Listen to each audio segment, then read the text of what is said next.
Tax regime में कोई बदलाव नहीं हुआ है। न्यू टैक्स रिजीम में इनकम टैक्स में छूट दी गई है। हम लगातार ऊपर चर्चा कर रहे थे इस पूरे मसले पर। ये जो रिजीम है ओल्ड टैक्स रिजीम, सेंसेक्स 1100, बड़ी खबर, ये भी बताते चल रहे हैं। और एक कमेंट ले लेते हैं गौरव। 1100 अंकों का उछाल, बहुत बड़ा उछाल है। सेंसेक्स ने स्वागत किया है, बहुत बढ़िया। देखिए, मध्यम वर्ग के लिए इस बजट में बिल्कुल दोनों हाथ में लड्डू दिए हुए हैं। एक तरफ तो पब्लिक एक्सपेंडिचर बढ़ाकर उन्होंने रोजगार दिया हुआ है, दूसरा इनकम टैक्स की स्लैब में चेंज करके मध्यम वर्ग के लिए जिनकी इनकम अप टू 15 लाख तक थी उनको 52 स्कीम मैं कहूँ तो बहुत ज़्यादा बेनिफिट दिया हुआ है। और लोगों को सेविंग्स बढ़ेंगी तो अल्टीमेटली पैसा। अगर ये ओल्ड जो रिजीम है इसमें किसको कितना फायदा मिलेगा, थोड़ा और प्रिसाइजली दर्शकों को समझाइए।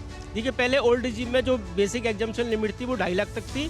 2.5 लाख से 5 लाख तक 5%, 5 लाख से 10 लाख तक 20% और 10 लाख से ऊपर 30% ये स्लैब लगता था। अब इन्होंने जो किया हुआ है कि 0 से मतलब 3 लाख तक की बेसिक एग्जम्पशन लिमिट दे दी। 3 लाख तक कोई टैक्स नहीं लगेगा। 3 लाख से 6 लाख तक 5%, 6 लाख से 9 लाख तक 10%, 9 से 12 तक इन्होंने 15%, 12 से 15 तक 20% और 15 लाख से ऊपर 30%। यदि मेरी कोई इनकम 15 लाख थी तो मैं 30% पहले लगता था 10 लाख से ऊपर पर, अब 15 लाख से ऊपर 30% लगेगा। टैक्स प्रपोजल्स के बहुत जल्दी से पहले 3 यहाँ के टैक्स प्रपोजल को लेकर 2 पॉजिटिव और 2 उनके हिसाब से नेगेटिव्स क्या नजर आते हैं सर? 2 पॉजिटिव्स और 2 नहीं, ये रखा है आपने। नहीं सर, टैक्स प्रपोजल के हिसाब से जो भी न्यू रिजीम आई है मैं इसका दिल से स्वागत करता हूँ। आज के नए युवाओं के लिए बहुत बढ़िया टैक्स प्रपोजल आया है। मतलब इससे बेहतर मौजूदा सिनेरियो में कुछ नहीं हो सकता था। बेस्ट है ये नया टैक्स प्रपोजल में, ये बहुत अच्छी व्यवस्था की गई है, काफ़ी फायदा है नए लोगों के लिए। ओल्ड टैक्स में हालांकि कोई बदलाव नहीं किया गया, उससे थोड़ी सी मायूसी जरूर है, लेकिन फायदा इकोनॉमिक को सुधार किया गया है। मोर ऑफ फील गुड है या वाकई कुछ बहुत बेहतर होने वाला है मिडिल क्लास के साथ खासतौर? नहीं, बहुत ज्यादा कोई ड्रास्टिक चेंज आएगा ऐसा तो नहीं है, लेकिन ये है कि कुछ टैक्स स्लैब को और राशनलाइज किया जल्दी से हमारे सारे जितने भी गेस्ट हैं अपने अपने प्ले कार्ड उठाइए और अब यस नो में जवाब और सवाल होंगे। जल्दी से वेद साहब जल्दी से उठाइए। सबसे पहला सवाल, इनकम टैक्स की उम्मीदें पूरी हुई? यस और नो? सब yes yes yes yes yes. Sir, income tax की उम्मीदें पूरी हुई? प्ले कार्ड दीजिए सर को प्ले कार्ड दीजिए सर। यस और नो? इनकम टैक्स की उम्मीदें पूरी हुई? नो। आलोक जी नो, हर्षवर्धन जी नो। नो क्यों सर? जल्दी से। सर नो इसलिए कि जो ओल्ड रिजीम में बहुत सारे लोग हैं उनके लिए कोई चेंजेस कई सालों से नहीं है, तो प्रिसाइजली हमारी टैक्स लायबिलिटी बढ़ती जा रही है। तो जो बिल्कुल 8 करोड़ लोग ओल्ड रिजीम में 5 लाख लोग केवल नई निधि मैं थोड़ा सा इसको और समझाता हूँ टीवी 9 भारतवर्ष के दर्शकों के लिए। यानी सरकार ये कह रही है कि जो दूसरे तरीके से आप कुछ रिबेट लेते थे वो करना बंद कर दीजिए। ये अच्छी चीज नहीं है। अगर आप कहते हैं कि एक कट ऑफ दिया तो कट ऑफ बढ़ाते हैं। जल्दी से एक और सवाल, क्या मिडिल क्लास मायूस हुआ? यस और नो? जल्दी से यस और नो। क्या मिडिल क्लास मायूस हुआ? Yes yes no. ये बटा हुआ है मैंडेट। नो सर, आप क्या कह रहे हैं? यस और नो? सर को प्लाकार्ड दीजिए। यस, आपको क्या लगता है सर? यस, मिडिल क्लास निराश हुआ? ये बहुत बड़ी संख्या है सर। दो चीजें हैं, दो चीज। मिडिल क्लास निराश नहीं हुआ। अभी जो सर ने हमारे बोला कि 5 से 7 की जो लिमिट कर दी है इन्होंने, which is a fantastic effort for the middle class। ठीक है सर, मैं समझ गया आपकी बात। डिस्पोजेबल इनकम बढ़ रही लेकिन जो बात कही जा रही थी गौरव की रिफॉर्मिस्ट बजट होगा, जल्दी एक कमेंट। रिफॉर्मिस्ट बजट लगा आपको? बिल्कुल नहीं लगा आपको?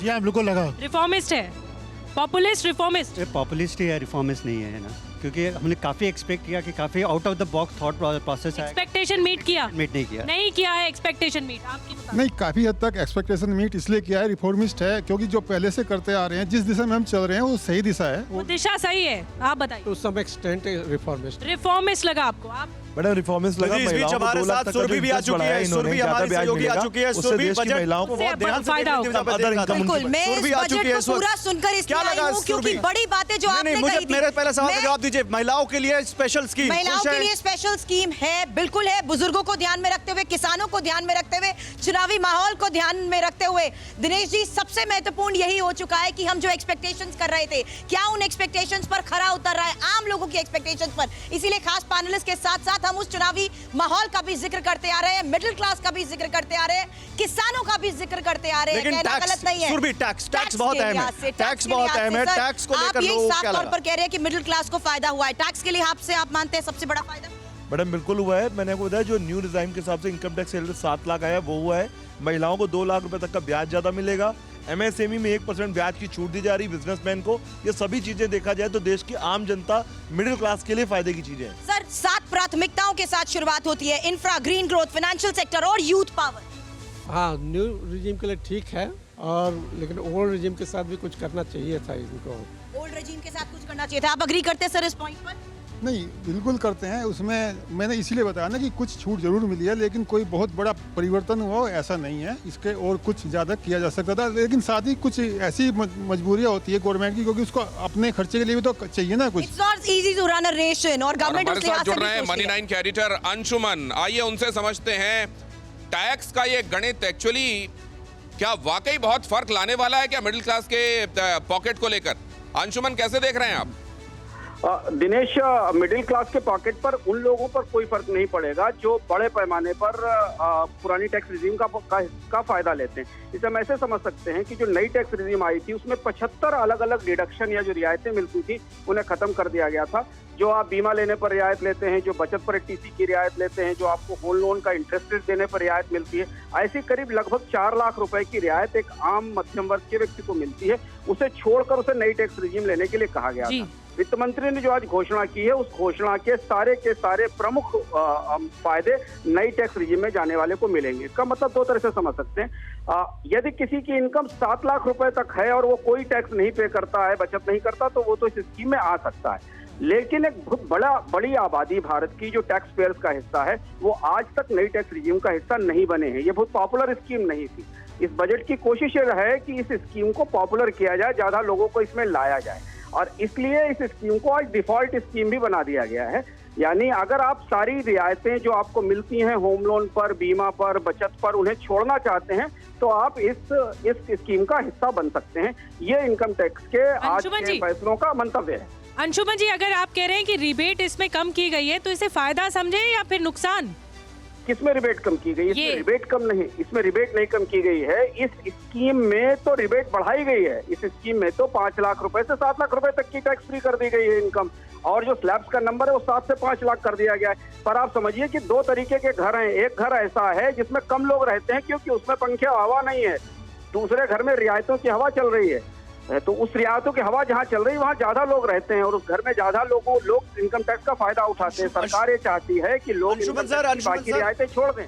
वो जो उनको बीमा पर रियायत मिलती है, जिनको बचत पर रियायत मिलती है, जिनको अंशुमन जी बहुत शुक्रिया आपका। तो नई टैक्स रिजीम जिसमें केवल 5 से 6 लाख लोग अभी तक आए हैं, सरकार के तमाम प्रयासों के बावजूद सरकार उसको और आकर्षक बना रही है ताकि वहां लोग आए और नई टैक्स रिजीम में आकर ओल्ड रिजीम छोड़ें। लेकिन इससे क्या लोगों का फायदा होगा? वेद सर, नई टैक्स रिजीम तो ज्यादा टैक्सेबल है ना, कागजी उससे बचाती खर्चों से, लेकिन लोगों को टैक्स तो ज्यादा देना पड़ेगा। टैक्स बचाने का कोई तरीका भी नहीं है यहाँ पर। क्या इस नई व्यवस्था के बाद, इस नए स्लैब के बाद लोग आएंगे?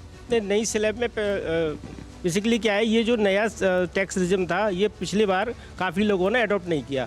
पर्टिकुलर जो सैलरी क्लास वाले पर्सन थे उनके लिए HRA का जो बेनिफिट मिलता था वो उसमें नहीं मिल रहा। वो जिनकी सैलरी 10 लाख तक की है वो सारे के सारे most of the old regime में गए हुए हैं। वो नए रिजिम में उनको बल्कि ज़्यादा टैक्स देना पड़ता था। अब बेसिकली 2 चीज़ उन्होंने किए हुए, जो 87 A की जो लिमिट थी, जो मीन जिनका पहले 5 लाख तक कोई टैक्स नहीं लगता था, अब उनकी लिमिट 5 लाख की बढ़कर 7 लाख हो गई है। यदि कोई किसी की भी सैलरी या किसी की भी बिजनेस इनकम 7 लाख तक की है और वो 87 A में छूट लेना चाह रहा है, ठीक है, इसी तरह का टैक्स नहीं लगेगा। और बेसिक एग्जम्पशन लिमिट जो 2.5 लाख थी उसे बढ़ाकर 3 लाख कर दिया। तो कुछ चेंज नहीं किया है, ये तो न्यू में आप 2.5 से 3 लाख की बात कर रहे हैं। नहीं, मेरे अपने हिसाब से बेसिक एग्जम्पशन लिमिट भी 3 लाख कर दी गई है। आप कह रहे हैं कि ओल्ड में भी अब 3 लाख रुपए में टैक्स छूट मिलेगी? जी बिल्कुल, ये बड़ी बात है, इसको क्लैरिटी अभी लेनी पड़ेगी। बिल्कुल, इसकी क्लैरिटी लेनी पड़ेगी। 6 के साथ साथ 5 स्लैब्स की जहां तक बात हो रही है, और सबसे महत्वपूर्ण बात यह है कि आम जनता के बीच ये मैसेज जाता था कि भले ही पेपरलेस वर्क जरूर हो जाए नए टैक्स स्लैब में, लेकिन टैक्स तो फिर भी ज्यादा देना पड़ता है ना। नहीं, मुझे लगता है कि एक और तरह से इसको देखना चाहिए। जब सरकार कह रही है कि भाई ओल्ड से न्यू में आ जाओ, तो हो सकता है कि जो प्रधानमंत्री आवास योजना चल रही है, हो सकता है कि जो आयुष्मान भारत चल रहा है, सरकार का अपना फीडबैक होगा कि उन लोगों को अब इसकी जरूरत नहीं है। यानी एक बड़ा वर्ग जिसको घर की और जिसको स्वास्थ्य के मामले में जरूरत है, उनको सरकारी योजनाओं से लाभ मिलता है। 7 लाख के ऊपर वाले, और इसको एक लाइन में मैं कहूं तो जरा राजनीतिक टाइप का है, लेकिन इस सरकार ने इस बजट में इस टैक्स के जरिए किया, जरा सा भी सूट बूट वालों के साथ ये सरकार नहीं है।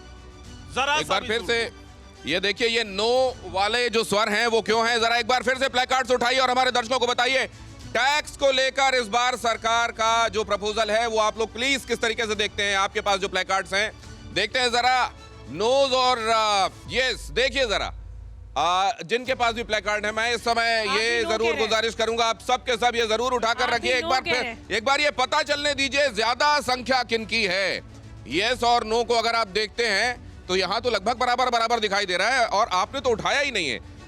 अच्छा, अब आप देखें जरा, अब जरा ये समझना आवश्यक है, ओल्ड रिजीम, न्यू रिजीम, नए स्लैब्स घटाकर कम किया जाना, पहले जो बता रहे हैं अभी अंशुमान के पुराने वाले घर में रियायतों की हवा ज्यादा चल रही है, लिहाजा ज्यादा लोग वहां हैं।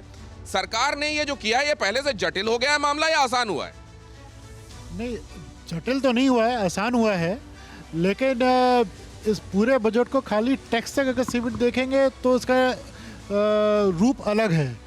हॉलिस्टिक वे में देखेंगे तो इस बजट का रूप अलग है। होलिस्टिक वे में क्या अलग है?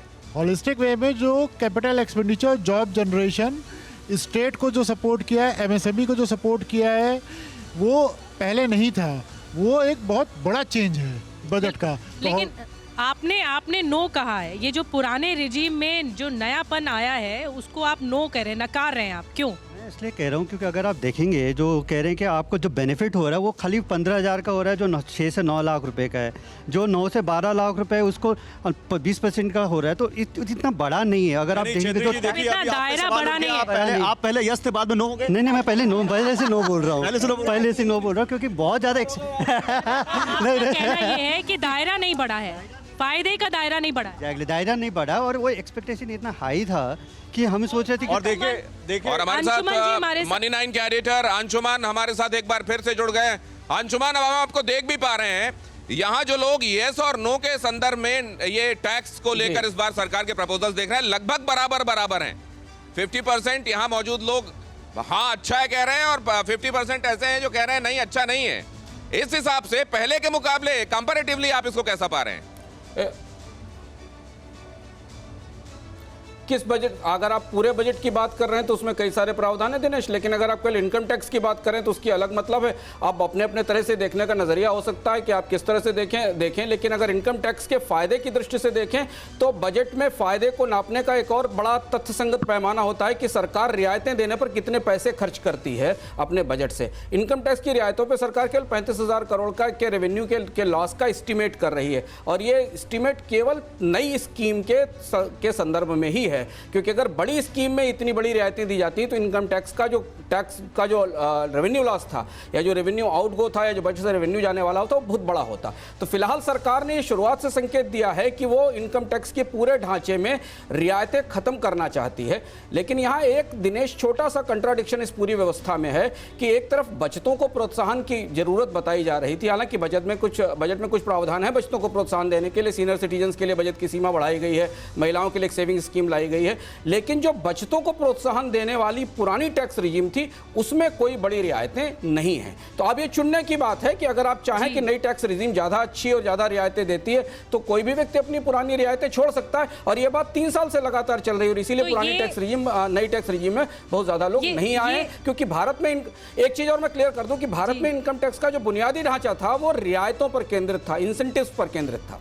जी बिल्कुल अंशुमन जी, बहुत बड़ी बात आपने कही कि दोनों रिजीम सामने हैं और विकल्प भी सामने हैं लोगों के पास, लेकिन यहाँ पर जो एक हमारे साथ मेहमान है अंशुमन जी, वो ये बोल रहे हैं कि जो मुनाफे का दायरा है उसमें कोई खास फर्क नहीं पड़ रहा है। जो भी सरकार ने पेश किया है, ये जो पेशकश की है, उससे मुनाफे का दायरा नहीं बढ़ रहा है। तो ये क्यों नहीं बढ़ रहा है और ये कैसे लोगों को निराश करेगा, थोड़ा इस पर भी फोकस करिए।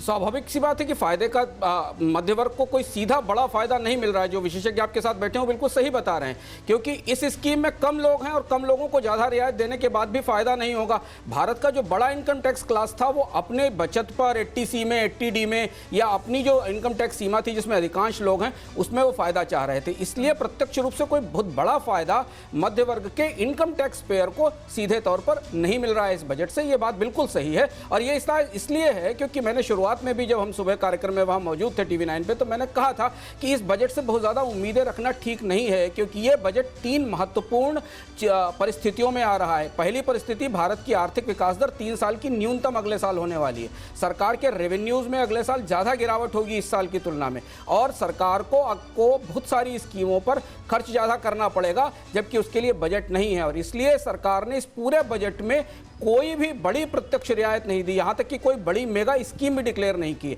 चाहे वो प्रधानमंत्री किसान सम्मान निधि में बढ़ाने की बात हो, चाहे आयुष्मान भारत का दायरा बढ़ाने की बात हो। सही तो अगर होगा पूरे बजट को देखें तो इकोनॉमिक रिसेशन एक बड़ा चैलेंज था, जिसके तहत इस चुनावी वर्ष को भी आगे देखते हुए बड़े फैसले लिए गए। हालांकि इसमें मिडिल क्लास पर पूरा फोकस दिया गया, उनके ऊपर आ रहे बोझ को कम करने में प्रयास किया गया। मिडिल क्लास को, अगर आप मिडिल क्लास की दो अलग अलग चीजें आपने कही। एक कहा चुनावी वर्ष है, तो चुनावी वर्ष अगला वर्ष है, सरकार अगले वर्ष तक जाते जाते बहुत कुछ कर सकती है, उसके लिए बजट की जरूरत नहीं होती है, पहली चीज तो ये। लेकिन जो सरकार की बिग टिकट स्कीम्स थी, जो बड़ी स्कीम थी जिनसे सीधे मदद मिलती है, देखिए बजट 2 तरह से मदद देता है। एक सीधी मदद, अगर आपके जेब में पैसा रखे, आपकी जिंदगी जीने की लागत घटाए, और एक परोक्ष रूप से अर्थव्यवस्था में पैसे डाले और उससे डिमांड बढ़े और रोजगार आए। तो प्रत्यक्ष रूप से कुछ देने की कोशिश इस बजट में नहीं की गई। परोक्ष रूप से बजटों में कई सारे उपाय होते हैं, उसमें दिखाई देते हैं। मध्य वर्ग को मिलने वाले प्रोत्साहनों में दो बड़े प्रोत्साहन है, जो दो बड़े प्रोत्साहन मैं बता दूं। बचतों पर 2 प्रोत्साहन आए हैं। महिलाओं के नाम पर अगर कोई बचत की जाती है 2 लाख रुपए तक की, तो 7.5% का इंटरेस्ट रेट मिलेगा 2 साल तक। और स्मॉल सेविंग स्कीम जो डाकघर में चलती, उस पर भी बचत की सीमा बढ़ी है। ये 2 महत्वपूर्ण प्रावधान है। इसके अलावा ओवरऑल देखें तो मिडिल क्लास के लिए उम्मीदों के हिसाब से उतना अच्छा बजट नहीं है। Anshuman sir, budget income tax से जुड़े मेरे 2 सवाल है, जरा क्लैरिटी दे दीजिए, थोड़ी कंफ्यूजन है। जो 2.5 लाख तक टैक्स नहीं लगता था, क्या उसको अब ओल्ड रिजीम में भी बढ़ाकर 3 लाख कर दिया गया है, या नई रिजीम में 3 लाख से कैलकुलेशन शुरू होगा? और ये जो 7 लाख तक की टैक्स छूट है, यानी हम नई टैक्स रिजीम ऑप्ट करेंगे तो अगर हमारी कमाई 7 लाख तक है तो कुछ नहीं देना पड़ेगा, और 7 लाख से ऊपर गई तो 3 लाख से कैलकुलेशन होगा? इसके लिए आपको थोड़ी देर वेट करना पड़ेगा, क्योंकि बजट के फिनांस बिल आने के बाद ये सारे प्रावधान स्पष्ट रूप से सामने आएंगे, क्योंकि सरकार ने स्लैब्स भी बदले हैं। नई टैक्स रिजीम में 7 स्लैब्स थे, जिनको घटाकर 5 स्लैब कर दिया गया है। तो स्लैब का हिसाब जब फिनांस बिल सामने होगा तब समझ में आएगा। लेकिन 7 लाख रुपए वाला जो सवाल है, उसका जो अपरेंटली जो वित्त मंत्री के भाषण से जितना हम समझ पा रहे हैं, उस हिसाब से अगर कोई भी ऐसा व्यक्ति भारत में जिसकी इनकम 7 लाख रुपए तक हर कोई टैक्स नहीं देता है, तो बाय डिफॉल्ट वो नई स्कीम चुन सकता है। 7 लाख रुपए की इनकम वाला व्यक्ति, तो 7 लाख रुपए की इनकम वाले लोग भारत में हैं एक संख्या में ठीक ठाक लोग हैं, वो डिफॉल्ट नई स्कीम चुन सकते हैं, जो पहले केवल 5 लाख रुपए तक की टैक्स फ्री इनकम का लाभ लेते थे। लेकिन जो भारत का एक्चुअल मिडिल क्लास है, जो 12 से 14 लाख रुपए साल कमाता है, जिसकी इनकम 60-70 हजार रुपए महीने के आसपास है, उसके लिए न्यू स्कीम में अभी बहुत आकर्षण नहीं है, क्योंकि वो अपनी जरूरतें बेहतर करने के लिए होम लोन भी ले रहा है, बीमा पर भी पैसा खर्च कर रहा है, बच्चों की पढ़ाई की फीस भी दे रहा है और बचतें भी कर रहा है। और इसलिए बचत के निगाह से देखें तो नई टैक्स रिजीम बचतों को प्रोत्साहन देने के लिए नहीं लाई थी, पर नई टैक्स की स्कीम ये जानबूझकर 75 के आसपास रियायतें खत्म करके लाई गई थी कि आप इनकम पर सीधे टैक्स दीजिए। अंशुमान जी, ये इसको लेकर एक बार अपने दर्शकों के लिए